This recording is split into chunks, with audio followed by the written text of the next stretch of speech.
Good Erev Shabbos. This week we read Parshas Tzav. It's also Shushan Purim, so I would like to touch on a theme that connects Parshas Tzav with Purim.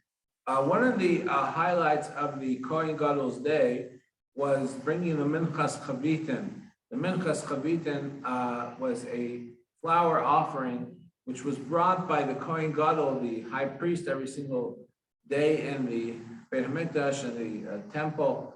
It says that the portion of flour, which was a siras ha'efa, a tenth of an ephah of fine flour, and the way it was brought was, it was divided. It was machatzisa baboker, machatzisa ba'arev. It was a half a portion of this 10th ephah of flour brought in the morning, and a half of portion brought in the evening. Now, he couldn't just bring a half portion in the morning and then a half in the evening. He had to bring an entire portion and then divided half in the morning, half in the evening. The Mishnah and the Talmud elaborate on this, something teaching that's very interesting. Let's say the Kohen Gadol brought in the morning a half a portion, then tragically passed away.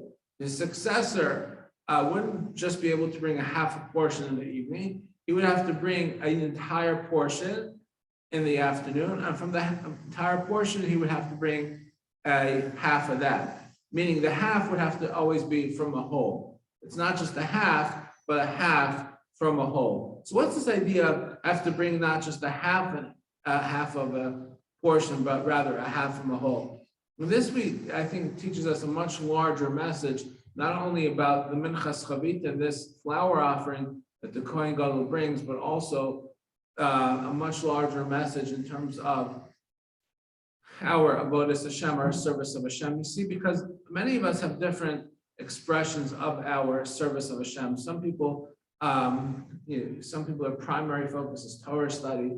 Some people, their primary focus is tefillah, prayer. Some people, their primary focus is chesed, kindness. Some people, their primary focus is, Israel, supporting Israel. Some people, their primary focus is all sorts of special projects. Everybody has, of course, we're bound to Torah mitzvos and the universal obligations, but there's so much individual paths within that overall Torah mitzvos that people have their own personal journey, so to speak.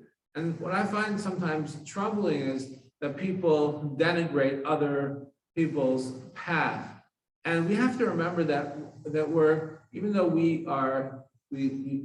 chart our own path forward, but we're overall all part of the same avoda towards Hashem. Even though we have our own path, we're all part of the same mission, so to speak. And I think that's not only what the Minchas Chavitin teaches us. Minchas Chavitin says, yes, you have this portion, a half a portion. Don't forget the rest of the whole, the rest of the avoda. It's not just this half a portion that you're looking at. And I think that message is very clearly articulated in the Megillah. In the Megillah, we find this fascinating dialogue between Mordechai and Esther. Mordechai tells Esther, the survival of the Jewish people are at stake. You must go ahead and intercede on behalf of the Jewish people. You must tell Achashverosh that not only are you a Jew, but the Jewish people's survival is at stake. And Esther says, you're telling me to go ahead and engage in diplomacy on behalf of the Jewish people. I want you to engage in prayer on behalf of the Jewish people. So what Mordechai is telling Esther is, I want you to engage in diplomacy, and Esther is telling Mordechai, I want you to engage in prayer. Each component of this, prayer and diplomacy, is really two halves of a whole in terms of the strategy of how are we going to be successful. Ultimately, one without the other, we're not going to be complete. Ultimately, one without the other did not bring the salvation. And this is something that not only applies in Mordechai and Esther's day, but in our times as well. Sometimes we think to ourselves, we have to focus just on diplomacy, or just on prayer, or just on military. We learned the Ramban and Nachmanides tells us from the story with Yaakov and Esav, the way how Yaakov prepared against his brother Esav when Esav came to threaten him. There was a three-tiered strategy with prayer, diplomacy, and military readiness. So too, Ramban says that's our blueprint for all generations. We have to be ready in terms of diplomacy, prayer, and military readiness in all our adversaries. And that's something we see from the Minchas Chavitim as well. We can't just get hyper-focused on one component of the overall strategy.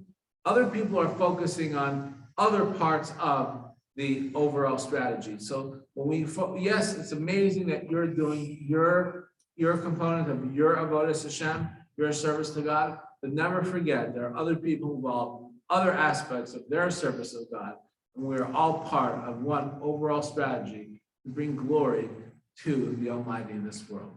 Wishing you all good Erev Shabbos.